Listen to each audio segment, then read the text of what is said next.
Obviously, a great win for the team tonight and everything. Just tell us how you feel about how it all unfolded and obviously getting the win. Yeah, I had the easiest job tonight. Literally, I was just watching these guys compete. Like, they were cornering themselves so good. Like, you could see the level of difference in jiu-jitsu. Like, these guys have real game plans and they understand how to win these matches, man. So, yeah, literally, I just had fun watching. What was the process in, like, selecting your team and just getting that whole side of it done? See, I was in my season for the PFL, so I'm like, man, it's hard for me to compete or say I could compete. So I actually hit up Gordon Ryan. I'm like, yo, I need your help, bro. Like, point me in the right direction. He helped me recruit the whole team.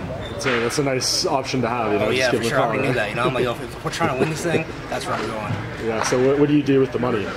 I split it up between my guys. Yeah. So they paid me to be a coach, but I just broke it up between all the guys, man. And I paid them $500 for every submission. So one guy, big guy, won $1,000, and the last guy won $500. I'm surprised you didn't like go to the, you know, put it on another fight or try to double it or something. Nah, like that was for these guys. Like, to see these guys, you know, happy with the check they just made is awesome, man. And I say that about everybody. Man. You got to do this sport and provide for your family. Like, for these guys, man, they're probably one of the biggest checks they've seen. Yeah, that's awesome. And just to talk about you a little bit. Obviously, a few weeks removed from the fight with Stevie, yeah. I think a lot of people were surprised by, you know, the way it ended. Can you just tell us from your perspective what exactly happened with that submission? Man, I made the dumb mistake. You know, I initiated that takedown sequence, and like I caught him like a single leg, but his knee was in between my legs. And instead of like fighting for the underhook, I let him wizard me hard and take my back. In my head, I'm like, yo, I'm gonna do my spin around and get on top, like I always do.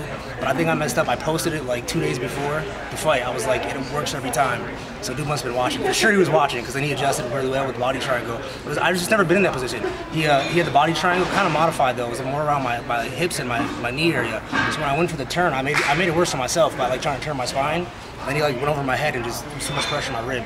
And then in that format, I knew I was fighting August 5th, so I'm like, bro, I can't. If this pops, then I'm pretty much done. So yeah. So the injury, it's not like too bad. I think I saw someone report that it was like this, same thing. I had it in the dust before your fight. Same exact thing. So it's just when a lot of pressure goes on that spot. It's an old injury, it just keeps popping on me. So I know better than to expose that, but like I said, I just got put in a bad position. Is it interesting now that despite the loss, you're still the #1 seed and you get an immediate rematch, right? That's kind of like, And I love this PFL format. No lie, like that's what everybody. It's probably the hardest form of combat sports, just because I got to keep making weight and fighting every like 2 months. I mean, this one's six weeks I have between fights.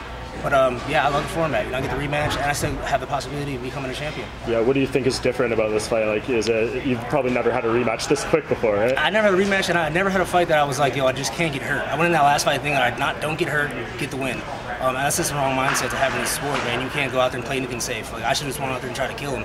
Like the striking, I was whooping his ass striking. I felt like I was already landing my shots, the body kicks, question mark kick, and I initiated a dumb takedown. It was like kind of an amateur move on my half. Yeah, and last thing for me, you kind of talked about is you got up a former opponent of yours, Cowboy Cerrone, retires last night. I know you said off camera you were surprised about it, but just give me some reflections on Cowboy's career and kind of what he meant to you as an opponent, and I know a training partner and a friend. Yeah, man, Cowboy. I mean, first we started off as like not liking each other. I came to the UFC, he was calling me out, said I was scared.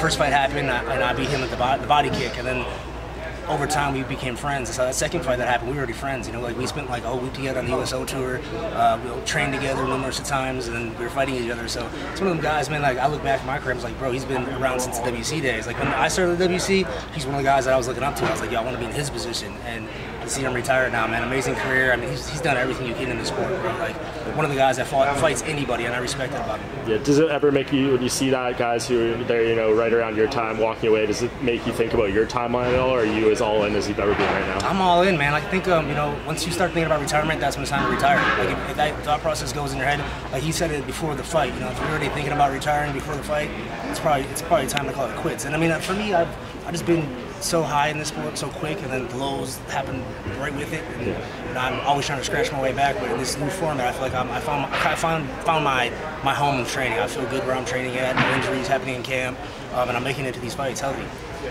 Anthony over here, just real quick on that rematch with Stevie Ray. We know the playoffs are mostly in the UK, but you get the benefit. You're going to be fighting in New York as opposed to going overseas. Yeah. Is that a big benefit? And did you like knowing that you weren't going to be one of the divisions that travels overseas? I didn't know that until actually at the last fight. But once they announced New York, I've been wanting to fight in New York since Khabib and Conor McGregor thing happened, because I was supposed to fight Chiesa that fight, and he got cut. So that was my first fight in New York, but so now I got to fight in New York, so I'm excited about it. And yeah, I didn't really want to travel overseas, honestly. It's way better to go on to New York and handle business. And just, can you talk a little bit at the benefit of having Daniel on your team? It just felt like, you know what, that was just the anchor. Did you feel that would be the case going into this? Yeah, I think we just matched. The way we set up the first round was for that purpose. You know, we knew he was going to go out there and get after submissions. I mean, everybody on that mat was a killer. I mean, even though the lower guys were killers. But it was just good competition. I mean, I kind of came with some studs as well, bro. It was like probably it's the best world-class jiu-jitsu on this mat right here. It's 4th of July weekend. How are you and the team going to celebrate this win? Man, honestly, these guys are going back home to train. These guys are killers, bro. These are guys that do jiu-jitsu and they really use jiu-jitsu. They do training camps. I mean, they're just all about it. I get one more day off for my family before I start camp for August. So yeah, I'm gonna go enjoy the fireworks somewhere. Probably have some hamburgers and hot dogs and get fat for one more day. And you got obviously defend this win. Would you want to participate the next time I go around, or just leave the team as is? No, honestly, I would love to participate. I just couldn't do it in the season because I fighting 5 weeks and my ribs messed up in my last fight. So I didn't want to like have a team not ready. So I make sure I had 4 killers ready. Okay. James Scott said he didn't know most of the guys on this card. He said it's the most world-class talent in jiu-jitsu he's seen. He didn't know most of the guys. Oliver Taz, on the other hand, is pretty well known in the jiu-jitsu game. Were you impressed how Bo Nickel held up at the end there? Oh man, definitely. Bo Nickel's a beast though. His wrestling background definitely helps with the submission defense. A good wrestler that's hard to submit is a hard guy to beat, man. But the guys that I had, I could tell like, when they were warming up, I was like, oh, this is a different level of jiu-jitsu.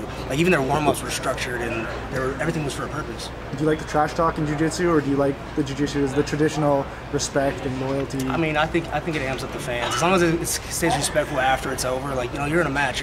Even if that was jiu-jitsu, you're technically trying to beat up another guy. So I feel like the emotions play in there. But I mean, everybody was respectful afterwards. We shook everybody's hand. It was no good competition. Congrats on the win from Team Pettis and the Ultimate Fighter winning to Team Pettis tonight winning. Yeah. Just for fun. Back-to-back nights we heard the Undertaker theme. Why'd you choose that one for y'all walkout?